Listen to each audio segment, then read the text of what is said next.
जिस दिन लगन लगेगी उस दिन आप रोकने से नहीं रोकेंगे, पकड़ने से नहीं रोकेंगे। अब मैं नहीं रोक सकता। जैसे मीरा जी, करमेती बाई की कथा सुनी आप लोगों ने? राजस्थान की हुई, मीरा जी से भी पहले की बात है। मीरा जी बाद में हुई, करमेती जी और पहले हो गई। माताजी करमेती बाई के पिताजी का नाम था पंडित परशुराम जी, बड़े अच्छे विद्वान थे भागवत के,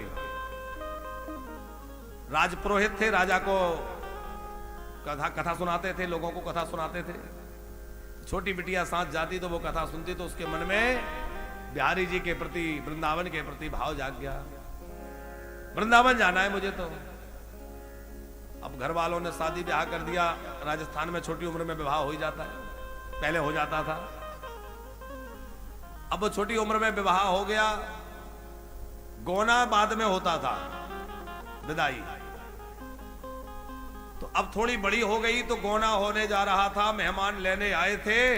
अब मन में सोचा कि मुझे तो वृंदावन जाना है, मुझे यहां नहीं रहना है, मुझे ससुराल नहीं जाना है, मेरी ससुराल और माए का जो कुछ है सब वृंदावन है।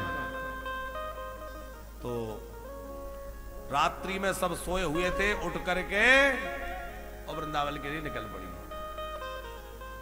अब भागते भागते अकेली बच्ची कितना भाग पाती, जंगल में रास्ता देखा नहीं। सवेरे पंडित जी ने देखा बेटी कहां गई, बेटी कहां गई। सब परिवार के लोग खोजने लगे, समझ गए कि बेटी कहीं चली गई। जाके राजा जी से कहा, राजा के पुरोहित थे, राजा ने अपने घुड़सवारों को, सैनिकों को भेजा, जाओ बहुत दूर नहीं गई होगी, ढूंढो।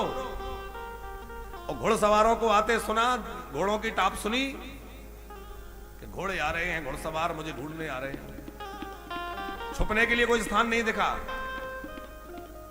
तो एक मरा हुआ ऊंट पड़ा था, श्रकाल स्यार जिसके अंदर का मांस नोच के खा गए थे, वो उसका खाली वैसा पिंजर पड़ा हुआ था, और कोई छुपने स्थान नहीं दिखा। तो वो करमेती बाई जो है जाकर के उसी में छुप गई है।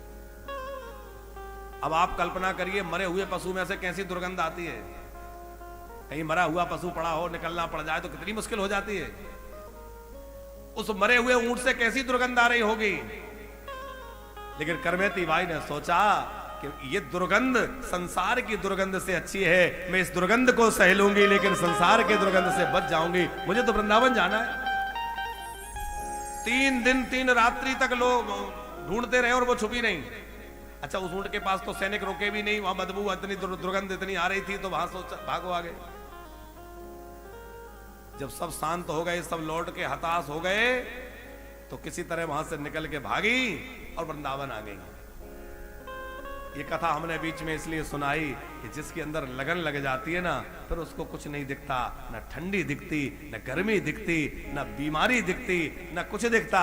उसको तो बस एक ही लगन लगी रहती है, बस वृंदावन जाना है, हमें बस ठाकुर जी के पास जाना है।